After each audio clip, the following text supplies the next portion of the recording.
এবারের ঈদ আনন্দ অনেকটাই ফিকে করে দিয়েছে সারা দেশে দুর্ঘটনার এ চিত্র। প্রতিদিনই দীর্ঘ হচ্ছে মৃত্যুর মিছিল, কোনো না কোনো পরিবার হারাচ্ছে আপনজনকে। এসব দুর্ঘটনার পেছনের নানা কারণ তুলে ধরে সব দায়ভার নিলেন সড়ক পরিবহন ও সেতুমন্ত্রী।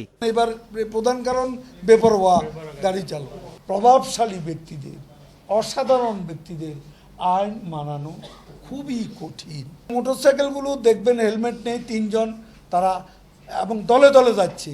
আপনি নির্ঘাত পরিচয় জিজ্ঞেস করলে জানতে পারবেন তারা রাজনীতি করে। ব্ল্যাক স্পট চিহ্নিত করা, ডিভাইডার দেয়া সহ লেন বাড়ানোর মাধ্যমে দুর্ঘটনা কমানোর পদক্ষেপের কথা জানিয়েছেন মন্ত্রী।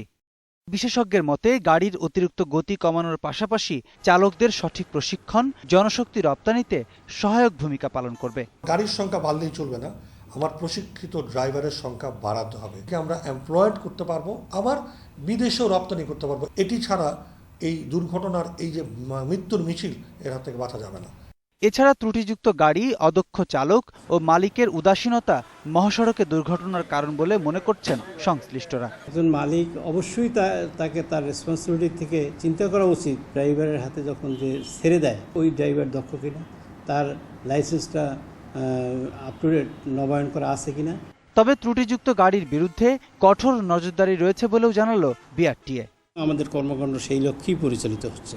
প্রণব চক্রবর্তী, 21 টেলিভিশন, ঢাকা।